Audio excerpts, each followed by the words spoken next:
δέσμευση είναι ότι αυτοί που σήκωσαν εδώ και 7 και πλέον χρόνια το βάρος της κρίσης θα είναι οι πρώτοι που θα πρέπει να γευθούν τα ωφέλη της ανάπτυξης. Λοιπόν, είπαμε, θα πάρουμε μια πολύ μικρή γεύση από την ομιλία του Πρωθυπουργού, από την Κομοτηνή Γιάννη, γιατί ούτως ή άλλως από αυτή την εκπομπή δεν ασχολούμαστε τόσο πολύ με την επικαιρότητα, αλλά όσο με τα πρακτικά ζητήματα που απασχολούν όλους εμάς. Τουλάχιστον να μαθαίνουμε που είναι οι πολιτικοί αρχηγοί, γιατί έχουν πάρει τους δρόμους τώρα. Στα Γιάννη είναι ο κ. Μητσοτάκης. Στα Γιάννη, μιλούσε πριν από λίγο. Λοιπόν, να δούμε όμως, σαν συνέχεια της προηγούμενης συζήτησης που ασχολούμαστε με τον κλάδο των τηλεπικοινωνιών, με τις νέες τεχνολογίες, θα δούμε λίγο στην πράξη τι συμβαίνει με αυτό που λέμε το marketing μέσω του διαδικτύου. Μαζί μας ο κύριος Γιάννης Κρικρής. Καλησπέρα σας. Γεια σας. Λοιπόν, είναι νομίζω το μέλλον. Ή τουλάχιστον δεν ξέρω αν είναι το μέλλον ή έχει εφαρμοστεί ήδη εδώ και αρκετά χρόνια αυτή η τάση. Δείχνει να είναι το μέλλον σίγουρα στη διαφήμιση, το digital marketing όπως λέμε. Το digital marketing περιλαμβάνει πάρα πολλούς τρόπους που μπορεί κάποιος τελικά να φτάσει στον καταναλωτή. Είναι το διαδίκτυο κατά κύριο λόγο, μέσα από τα site, τα social media που πλέον έχουν μπει στη ζωή μας 100%. Και όλες οι περισσότερες επιχειρήσεις τα χρησιμοποιούν για να φτάσουν στον καταναλωτή. Σίγουρα στην Ελλάδα τόσο οι επιχειρήσεις όσο και ο κόσμος δεν το έχει πιστέψει τόσο πολύ, δεν το ξέρει ακόμα. Στο εξωτερικό τα πράγματα λειτουργούν διαφορετικά και αυτό φαίνεται άλλωστε από τη δύναμη που έχουν και από το ποιους ανθρώπους τα χρησιμοποιούν. Τελευταία που είναι και επίκαιρο, ο Μπάρακ Ομπάμα, ας πούμε, οι καμπάνιες που έχει κάνει τόσο στο Twitter όσο και στα άλλα μέσα κοινωνικής δικτύωσης, αν λίγο τα παρακολουθήσετε θα καταλάβετε ότι πραγματικά αυτός ο άνθρωπος έχει στηριχτεί στα μέσα κοινωνικής δικτύωσης για να έρθει κοντά με τον κόσμο, να τον αγγίξει και να κερδίσει αυτά που θέλει και να περάσει αυτά που θέλει. Άρα, Γιάννη, να σε ρωτήσω ότι έχουμε δύο πυλώνες. Ο ένας είναι οι χρήστες, είναι η καθημερινότητα που ο καθένας κρατάει ένα τηλέφωνο, έχει έναν υπολογιστή, ακόμα και η τηλεόραση θα μπορούσαμε να πούμε, επειδή είναι ψηφιακή τώρα, και είναι και οι επιχειρήσεις, είναι αυτοί που θέλουν να στείλουν το μήνυμα. Ποιος από τους δύο έχει αποδεχτεί περισσότερο το ρόλο του συγκεκριμένου μέσου? Νομίζω ο καταναλωτής το έχει αποδεχτεί, γιατί είναι συνέχεια τουλάχιστον ένα μεγάλο φάσμα ηλικιών με το κινητό, με το smartphone στο χέρι και, πώς να το πω, χαζεύουν στα social media, περνάνε τον χρόνο στα social media, ενώ οι επιχειρήσεις δεν θέλουν να το δεχτούν, γιατί πιστεύουν ότι είναι κάτι που μπορεί να το κάνουν μόνοι τους, μπορούν μόνοι τους να φτάσουν στον καταναλωτή. Που αυτό δεν ισχύει τόσο πολύ, γιατί το marketing άλλωστε είναι μια επιστήμη που έχουν στηριχτεί πάνω τις μεγάλα μεγέθη, μεγάλες επιχειρήσεις, που αυτό θέλει ένα συγκεκριμένο τρόπο για να προχωρήσει και να πάρει το αποτέλεσμα που θέλεις. Εμείς τουλάχιστον εδώ φιλοξενούμε και ασπαζόμαστε αυτή τη θεωρία, φιλοξενούμε και τους γκουρού του ελληνικού marketing, τους καθηγητές που υπάρχουν, αλλά θα θέλαμε, μιας και το έθεσες έτσι σε αυτή την βάση, να συμβουλεύαμε, να λέγαμε 2, 3, 5 πόσα μπορεί να είναι πρακτικά βήματα. Παραδείγματος χάρη, υπάρχει μια επιχείρηση. Είναι μια επιχείρηση που πουλάει, να βρούμε ένα είδος όπου ξηρούς καρπούς σε μια περιοχή και θέλει να αρχίσει να επικοινωνεί τα προϊόντα του. Να αρχίσει να δίνει μηνύματα μέσω αυτών των σύγχρονων μέσων. Τι μπορεί να κάνει? Ξηρή καρπή λοιπόν είναι και ένα ιδιαίτερο προϊόν. Αυτό που θα μπορούσαμε αρχικά να δούμε σε μια επιχείρηση είναι να έχουμε σελίδα στα μέσα κοινωνικής δικτύωσης. Να έχουμε ένα Facebook page, ας πούμε, ή στο Instagram, ή τέλος πάντων να δούμε πού πραγματικά είναι ο κόσμος που αγγίζει τους ξηρούς καρπούς, που θέλει να φάει ξηρούς καρπούς. Αυτό φέρουμε ως παράδειγμα, αλλά θα πρέπει να εστιάσουμε εκεί που η αγορά στόχος που λέει το marketing. Ακριβώς. Γι' αυτό και το κάθε μέσο έχει διαφορετικό target group. Το Twitter, ας πούμε, είναι για ανθρώπους που ασχολούνται πιο πολύ με τα κοινωνικά και τα πολιτικά, οπότε πάμε σε ένα μεγαλύτερο ηλικιακό εύρος. Αντίθετα, το Instagram έχει πάρα περισσότερο την εικόνα και πάμε λίγο σε πιο μικρές ηλικίες. Παρ' όλα αυτά, η ξηρή καρπή ίσως θα πρέπει να απευθυνθούν σε ένα μεγαλύτερο και ένα ολοκληρωμένο φάσμα ηλικιών από 18 χρονών που έχουν δυνατότητα, ας πούμε, ότι μπορούν να αγοράσουν κάτι μόνοι τους, και μέχρι 60, 70, 80 χρονών, ας πούμε. Όλος ο κόσμος. Δηλαδή, πολύ σωστά ο Γιάννης έπιασε ένα. Ενδεικτικά πιάσαμε αυτή τους ξηρούς καρπούς, για παράδειγμα, αλλά ενδιαφέρει όλο τον κόσμο. Δηλαδή, δεν είναι κάποιος εστιάζει, κάποια ηλικιακή ομάδα εστιάζει λιγότερο περισσότερο. Άρα τους πιάνεις όλους. Να το κάνουμε πιο συγκεκριμένο και να πάρουμε και την ευθύνη της κουβέντας, πώς θα μπορούσαμε εμείς αυτή εδώ την εκπομπή να την επικοινωνήσουμε από τα μέσα κοινωνικής δικτύωσης με ένα σύγχρονο τρόπο. Εσείς ουσιαστικά αυτό που δίνετε στον κόσμο είναι πληροφορία. Οπότε η πληροφορία, όπως λένε τα στατιστικά και όπως πρακτικά βλέπουμε καθημερινά, μεταδίδεται πάρα πολύ γρήγορα από το Twitter. Οπότε ο πρώτος στόχος μιας εκπομπής είναι να υπάρχει Twitter και να φεύγει σε live μετάδοση, όσο εμείς μιλάμε τώρα αυτή τη στιγμή, ειδήσεις μέσω του Twitter, του Twitter που λέγονται εδώ μέσα. Αυτό θα δώσει ένα virality στην είδηση που εμείς το θέλουμε και μέσα από το Twitter θα μπορέσουμε και να κάνουμε μια ολοκληρωμένη καμπάνια για τα υπόλοιπα μέσα κοινωνικής δικτύωσης. Αυτός που σε βλέπει, δηλαδή, προσεγγίζεις κόσμο σιγά-σιγά και αρχίζει και σε βλέπει. Ακριβώς. Κατά αντίστοιχο, δηλαδή, γιατί και ο Γιάννης αυτό πολύ σωστό το έφερε παράδειγμα, μπορεί να συμβεί με ένα προϊόν, όπως το ανέφερε νωρίτερα, το οποίο αυτό που θες να κάνεις είναι να δημιουργήσεις μια ομάδα κάποιων ανθρώπων που σιγά-σιγά αρχίζουν και προσεγγίζουν και σε βλέπουν. Σωστά. Βλέπουν δηλαδή το προϊόν σου, φτάνει στον τελικό καταναλωτή. Αισθάνεται ο χρήστης αυτών των μέσων ότι συμμετέχει σε μια διαδικασία, σε μια μυσταγωγία? Παραδείγματος χάρη, αν στέλναμε εμείς ένα μήνυμα τώρα, αυτή τη στιγμή που μιλάμε ζωντανά εδώ στον αέρα, θα αισθανόταν ότι συμμετείχε? Έχει κάποια, παρόλο που είναι απόμακρο, είναι σε πάρα πολύ μακρινά σημεία ο ένας από τον άλλον, μας φέρνει πιο κοντά? Έχει μια αμεσότητα? Βεβαίως. Ο κόσμος θέλει να αισθάνεται ότι συμμετέχει σε αυτό το πράγμα. Οπότε, αν εμείς τον ρωτήσουμε για το πώς περνάει την ώρα του, τι θέλει να ρωτήσει τον καλεσμένο, τι θέλει να του πείτε εσείς για τον Πρωθυπουργό, για την ομιλία, ας πούμε, που συνεχίζεται, και εσείς τελικά του απαντήσετε, με αυτόν τον τρόπο θα τον φέρετε πιο κοντά σας. Θα τον πείσετε να μείνει μαζί σας και αυτός ο άνθρωπος μπορεί να σας βλέπει Τετάρτη, Πέμπτη, Παρασκευή, που είναι η εκπομπή σας, λοιπόν, και να γίνει πιστός θεατής τόσο μέσω της τηλεόρασης όσο και στα social media που παίζουν δεξιά κάτω και... Για ένα προϊόν παίζει ρόλο το να έχει, για παράδειγμα, μια ωραία φωτογραφία ή ένα ωραίο σλόγγαν. Είναι αυτά τα που σας είπε νωρίτερα και ο Γιάννης, τα μικρά tips, οι μικρές λεπτομέρειες που μπορούν να κάνουν τη διαφορά σε κάποιον για να αναπτύξει, να επικοινωνήσει το δικό του προϊόν. Ναι, σίγουρα η φωτογραφία μετράει πάρα πολύ. Τη φωτογραφία και ο λογάριθμος, ας πούμε, ο αλγόριθμος του Facebook και του Instagram την τρέχουν πάρα πολύ. Είναι αυτό που μας δίνει, αυτό που θέλουμε, μας δίνει τον buzz που θέλουμε για να πάει καλύτερα το προϊόν μας. Πρέπει πάντα να είναι προσεγμένη η φωτογραφία που θα ανέβει στα social media και σε ειδικές περιπτώσεις να έχει πάνω το logo της επιχείρησης για να μην μπορεί να την πάρει κάποια άλλη επιχείρηση να τη χρησιμοποιήσει. Ή τουλάχιστον να ξέρει και ο τηλεθεατής με ποια επιχείρηση. Ο καταναλωτής να ξέρει με ποιον έχει να κάνει, με ποια εταιρεία έχει να κάνει. Και καλό θα είναι το προϊόν να βγαίνει προς τα έξω έτσι όπως ο καταναλωτής θα το συναντήσει τελικά στο κατάστημα και να μην δίνουμε μια διαφορετική εικόνα στα social media από αυτή που τελικά ο καταναλωτής θα συναντήσει. Γιατί τότε εκεί είναι σαν να τον κοροϊδεύουμε και δεν αρέσει στον κόσμο αυτό. Ναι, θέλουμε λίγο την πραγματικότητα πλέον να μπει στη ζωή μας. Πρακτικά πράγματα. Εγώ θέλω να ρωτήσω κάτι ακόμα. Έχει αλλάξει σαν τάση, δηλαδή αρχίζουν εταιρείες και λειτουργούν μέσα του digital marketing, δηλαδή βάζουν τεχνολογία και αυτές στη ζωή τους για να προχωρήσουν παραπέρα.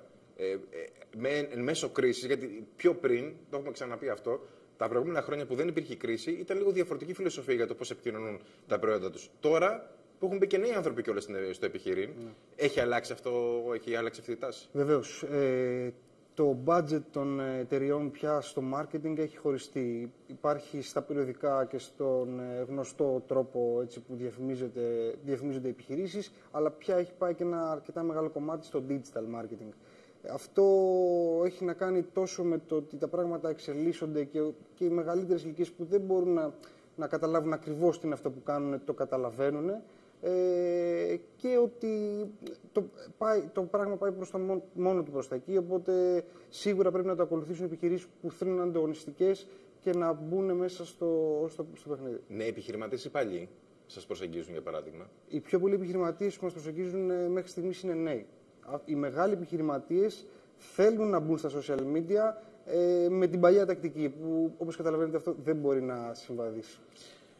Να ρωτήσω, αισθάνονται την ανάγκη να βγουν έξω από τα εθνικά όρια οι επιχειρήσεις, γιατί αυτό το μέσο τους δίνει τη δυνατότητα. Μπορεί ένας καταναλωτής ή κάποιος που παίρνει ένα μήνυμα να είναι στην Ελλάδα, να είναι στην Αθήνα, να είναι στη Νέα Υόρκη, να είναι σε οποιοδήποτε μέρος του κόσμου. Αισθάνονται οι επιχειρήσεις ότι αυτό είναι ένα χρήσιμο εργαλείο έτσι ώστε να ξεφύγουν και να πολλαπλασιάσουν τη δραστηριότητά τους και τις πωλήσεις τους? Πρόσφατα είχα μία συζήτηση με έναν συνεργάτη μου, ο οποίος θέλει να θέλει να δώσει το προϊόν του στο εξωτερικό. Αυτό το πράγμα το ελληνικό κράτος δεν τον αφήνει. Του δημιουργεί πάρα πολύ μεγάλες δυσκολίες. Με τα social media είναι δύσκολο να βγει μόνος του προς τα έξω. Χρειάζεται το κράτος να τον στηρίξει, να είναι δίπλα του για να προχωρήσει αυτό το πράγμα. Δυστυχώς υπάρχουν πάρα πολλές δυσκολίες ως προς τις διαδικασίες που πρέπει να ακολουθήσει μια επιχείρηση για να δώσει το τελικό προϊόν προς τα έξω. Παρ' όλα αυτά υπάρχουν επιχειρήσεις, πιο πολύ εστιάζουμε στο ιντερνετικό κομμάτι και στις ιστοσελίδες που πουλάνε στο εξωτερικό και έχουν και πάρα πολύ μεγάλη επιτυχία. Να πάρουμε ένα παράδειγμα. Βεβαίως. Ένα παράδειγμα μιας εταιρείας. Μαζί μας ένας νέος άνθρωπος, η κυρία Μερικέτα Βιδάλη, ιδιοκτήτρια της εταιρείας No Thinking. Σωστά, καλησπέρα σας. Καλησπέρα σας. Εσείς έχετε βάλει στη ζωή σας το διαδίκτυο για να προχωρήσετε την επιχείρησή σας? Μέσα και μιλάμε για digital marketing. Ναι, φυσικά, εμένα είναι το Α και το Ω συγκεκριμένα. Για αρχή έχω ξεκινήσει και έχω και μια ιστοσελίδα, οπότε μιλάμε για διαδίκτυο, καθαρά. Και εκτός αυτού, με τον Γιάννη συγκεκριμένα συνεργαζόμαστε και όλα στο κομμάτι της διαφήμισης και του digital. Γιατί σίγουρα, όπως είπε και πριν, δεν έχω την απόλυτη γνώση για να κάνω το συγκεκριμένο μόνη μου. Και είναι κάτι που δίνω πολύ, πολύ μεγάλη βάση, ναι. Έχει αναπτυχθεί, δηλαδή έχετε δει την εταιρεία να αναπτύσσεται μέσα από αυτή τη διαδικασία? Δηλαδή, αν ακολουθήσατε τα παλιά πρότυπα, αυτά που μας έλεγε πριν και ο κύριος Κρίσο, δηλαδή κάποιοι επιμένουν στο παλιό τρόπο επικοινωνίας. Όταν μπει σε αυτή τη διαδικασία, μέσω του διαδικτύου, έχετε παρατηρήσει και από την δική σας εμπειρία ότι προχωρά, αναπτύσσεται η εταιρεία σας ή αυτό το προϊόν το οποίο πουλάτε? Να σας πω την αλήθεια, εγώ τον παλιό τρόπο δεν τον πρόλαβα. Οπότε έχω μάθει να στηρίζομαι πάρα πολύ στο διαδίκτυο. Συγκεκριμένα όταν ξεκίνησα και την εταιρεία, η οποία δεν έχει κλείσει ακόμα 2 χρόνια, παρακολούθησα κάποια σεμινάρια στο digital. Με βοηθήσανε πάρα πολύ. Στη μόδα, έτσι, ασχολείστε με ρούχα. Ναι. Ολοκληρώστε για να μας πείτε λίγο και τη δική σας εταιρεία. Πώς έτσι ξεκίνησε, ολοκληρώστε λίγο το σκεπτικό σας. Αυτό, οπότε για να επανέλθω, δεν γνωρίζω καθόλου τον παλιό τρόπο. Δεν μπορώ να φανταστώ τη ζωή μου και το να διαφημίσω την εταιρεία κάπως αλλιώς, χωρίς το διαδίκτυο και χωρίς να πρέπει να επενδύσω σε αυτό. Νομίζω ότι έχει ημερομηνία λήξης, αν δεν στηριχθείς εκεί κατά βάση. Είναι αυτό που μας έλεγε νωρίτερα και ο κύριος Κρικρίσινος, γιατί μόνο έτσι προχωράς. Και από αυτό που είδαμε και που έγινε σήμερα, που έτρεξαν όλοι, κυρίως οι νέοι, στα καταστήματα τεχνολογίας, βλέπουμε που πηγαίνει το μέλλον. Αυτό που θα ήθελα να ρωτήσω, γιατί τα πάντα στις επιχειρήσεις και στη ζωή πολλές φορές είναι θέμα κόστους. Το κόστος για να στήσεις μια επιχείρηση η οποία θα λειτουργήσει και θα κινηθεί διαδικτυακά είναι χαμηλότερο, σου διευκολύνει έτσι την απόφαση στο να μπεις να επιχειρήσεις? Είναι χαμηλότερο σαφώς από ένα φυσικό κατάστημα που έχει κάποια έξοδα λειτουργικά. Αλλά επίσης και ένα ιντερνετικό κατάστημα, ανάλογα υπάρχουν κλίμακες, έτσι, και καταστήματα για καταστήματα. Μπορείς να κάνεις κάτι και με πολύ χαμηλό κόστος. Μπορείς και να επενδύσεις αρκετά και να ρίξεις ένα κεφάλαιο πιο μεγάλο. Εσάς πώς σας ήρθε η ιδέα να φτιάξετε, για παράδειγμα, την εταιρεία, το No Thinking? Πώς ξεκινήσατε, δηλαδή, πώς ξεκίνησε αυτή η ιδέα? Εμένα ξεκίνησε σαν χόμπι. Επεξεργαζόμουν κάποια δικά μου τζιν και τα μεταποιούσα για μένα και τις φίλες μου. Και εκείνη την περίοδο, επειδή δούλευα σε ένα μαγαζί καλοκαιρινό, το οποίο είχε πολύ νεολαία, κόσμο, γυναίκες και τα βλέπανε και είχαν ζήτηση, μπήκα στη διαδικασία εκεί που μάζευα λεφτά για να κάνω ένα μεταπτυχιακό, αυτά τα λεφτά να τα επενδύσω στο να κάνω αυτό που έβλεπα ότι έχει ζήτηση και να ρισκάρω, γιατί δεν ήξερα πού θα πάει όλο αυτό. Είναι το ρίσκο αυτό που λέμε, Γιάννη, συνεχώς το ρίσκο. Ακριβώς. Που λέμε ότι αν έχεις μια ιδέα τελικά, να ρισκάρεις, να προχωρήσεις και να συνεχίσεις πάνω σε αυτήν την ιδέα. Ακριβώς, και παρόλο που δεν προλάβατε τους παραδοσιακούς τρόπους του εμπορίου, να το πούμε έτσι, μπήκατε σε έναν τομέα που κάποτε η χώρα μας μεσουρανούσε. Είχαμε πάρα πολύ καλές εταιρείες, ερχόντουσαν ξένες εταιρείες και έραβαν εδώ. Υπήρχε παραγωγή, ένα από τα καλύτερα τζιν που υπήρχαν στον κόσμο, αλλά δυστυχώς όμως οι συνθήκες και μάλλον περισσότερο ο τρόπος που επέλεξε να κινηθεί η ελληνική κοινωνία και να προχωρήσει προς το μέλλον, δηλαδή άφησε την παραγωγή. Αυτό που ζητούμε όλοι τώρα, το είπε και ο Πρωθυπουργός προηγουμένως, μια καινούργια παραγωγική ανασυγκρότηση της χώρας, είναι πάρα πολύ καλό. Και μεταποίηση, έτσι, και μεταποίηση που το λέγαμε και τις προηγούμενες μέρες. Δηλαδή, πρωτογενής τομέας είναι το άλλο κομμάτι και η μεταποίηση είναι το δεύτερο, αυτό που ζητάει η Ελλάδα. Δηλαδή, πάνω σε αυτό που δραστηριοποιήσετε. Και όσο νωρίτερα, που έριξα έτσι μια ματιά και στη δική στην ιστοσελίδα, είδα ότι συνεργάζεται με μαγαζιά σε άλλες πόλεις της Ελλάδος, εκτός χώρας, νομίζω και στην Κύπρο. Ναι. Δηλαδή, έχετε προσπαθήσει και εσείς να ανοίξετε λίγο τα φτερά παρά έξω. Δηλαδή, δεν είστε μόνο σε ένα σημείο. Ναι. Ηλεκτρονικό εμπόριο υπάρχει, το κάνετε αυτό, ή μόνο φτιάχνετε τα ρούχα και τα στέλνετε στα φυσικά καταστήματα? Όχι, ως κατά βάση.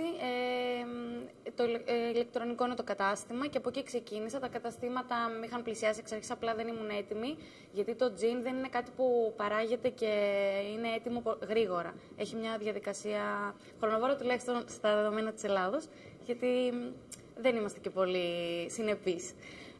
Οπότε από το βιοτέχνη στο πλυντήριο, στα σκισίματα, σε όλες αυτές τις επεξεργασίες, εγώ μπορεί να κάνω 3 με 4 εβδομάδες να έχω την παραγωγή. Επομένως, έπρεπε για τα καταστήματα τα οποία δειγματίζουν νωρίς να είμαι έτοιμη πολύ νωρίς, που εγώ αυτό ακόμα δεν είχα την εμπειρία να το κάνω. Οπότε σιγά σιγά τώρα ξεκίνησα αυτές τις συνεργασίες. Δηλαδή είναι της τωρινής κολεξιόν.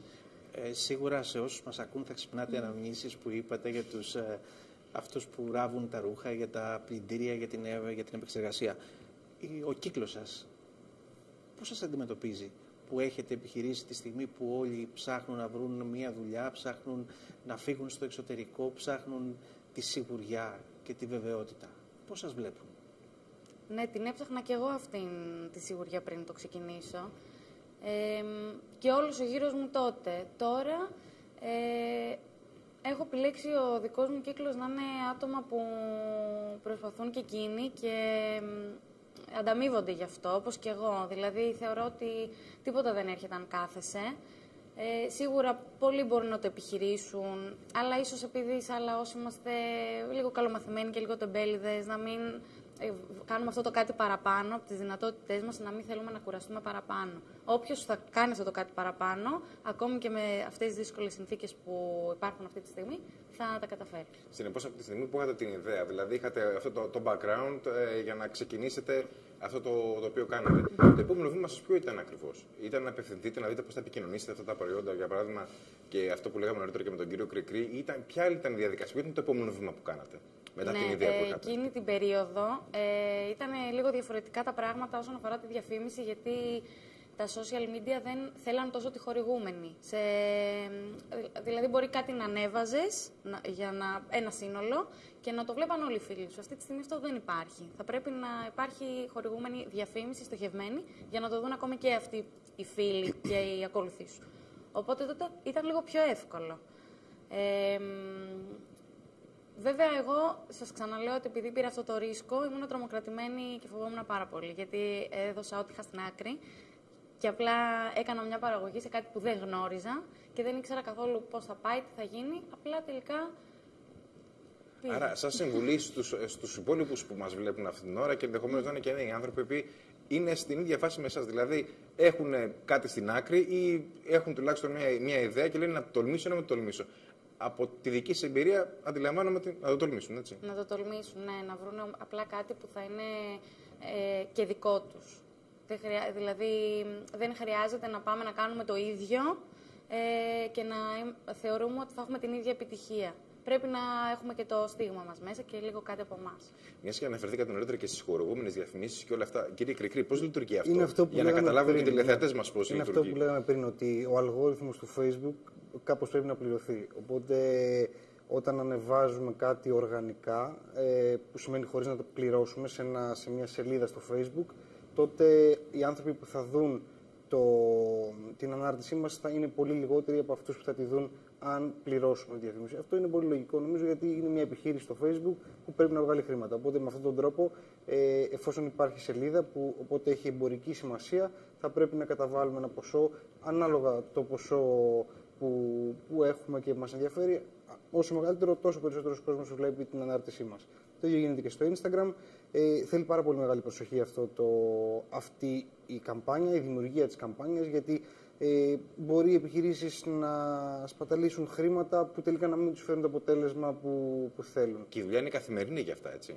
Για να κρατήσεις τον κόσμο, το καταναλωτικό κοινό, νομίζω πρέπει να το λειτουργήσεις καθημερινά. Η δουλειά είναι καθημερινή. Πρέπει καθημερινά ο κόσμος να βλέπει αναρτήσεις από την επιχείρησή σου, πρέπει να κρατάς ζωντανή την επιχείρησή σου και το ίδιο και οι διαφημίσεις. Γιατί καθημερινά τα ποσά και μπορεί να αλλάζουν, μπορεί μία μέρα να χρεώνεσαι με 20 cents, την άλλη να χρεώνεσαι με 10 cents, την άλλη με 15, οπότε πρέπει να σε πάνε να παρακολουθείς για το πώς αλλάζουν και πώς κυμαίνονται τα ποσά. Άρα εσείς πώς συμβουλεύετε εταιρείες σαν της κυρίας Βιδάλη? Πρέπει να έχουν συνεχώς νέα προϊόντα για να δείχνουν κάτι καινούριο?